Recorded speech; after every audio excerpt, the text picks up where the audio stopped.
ಈಗ ವಿದ್ಯಾರ್ಥಿಗಳೇ ಈ ಗಣಿತನ ಮಾಡ್ರಿ, ಮಾಡಿ ನಮಗೆ ನೀವು ವಿಡಿಯೋ ಆನ್ ಮಾಡಿರಿ, ಬಂದು ತಿಳಿಸ್ತೀನಿ. ತಿಳಿತಲ್ಲ? ಈಗ ಪ್ರಶ್ನೆ ನಂಬರ್ 67, ಕೆಳಗಿನ ಸಾಲಿನಲ್ಲಿ ಬರುವ ನಂತರದ ಸಂಖ್ಯೆ ಯಾವುದು?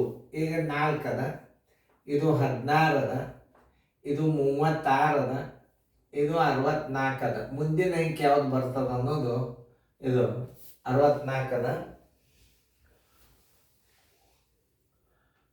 64 ಅದ. ಇಲ್ಲಿ ಏನಾಗ್ಯದ ನೋಡ್ರಿ, 2 ಸ್ಕ್ವೇರ್, ಇದು 4 ಸ್ಕ್ವೇರ್, ಆಮೇಲೆ 6 ಸ್ಕ್ವೇರ್, 8 ಸ್ಕ್ವೇರ್, ಮುಂದಿದ್ದು 10 ಸ್ಕ್ವೇರ್ ಬೇಕು. ಅದಕ್ಕೆ ಏನಾಗ್ತದೆ, ಇದು 100 ಆಗ್ತದೆ. ಏನಾಗ್ತದೆ ಆನ್ಸರ್ 100. ಉತ್ತರ ಸಂಖ್ಯೆ ಸಿ. ಅದನ್ನು ಸರಿಯಾಗಿ ನೀವು ತಿಳ್ಕೊಂಡ್ರೆ ಅಂದ್ರೆ ಯಾವ ಲೆಕ್ಕನೂ ಬೇರಿಲ್ಲ. 10 ಸ್ಕ್ವೇರ್, 10 ಸ್ಕ್ವೇರ್ ಆಯ್ತು ಅಂದರೆ ಏನಾಗ್ತದೆ, ಕರೆಕ್ಟಾಗಿ ಅಲ್ಲಿ ಬರ್ತಕ್ಕಂಥ ಅಂಕೆ ಯಾವುದು?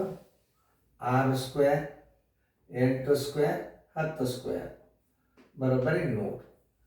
ಉತ್ತರ ಸಂಖ್ಯೆ ಸಿ. ಇಷ್ಟು ತಿಳ್ಕೊಬೇಕಂತ. ಇಂಥವೆಲ್ಲ ಸರಳ ಬರ್ತಾ, ಬರೋ ಬಿಡ್ರಿ, ಬರ್ಲಾರ್ದು ಮಾಡ್ರಿ.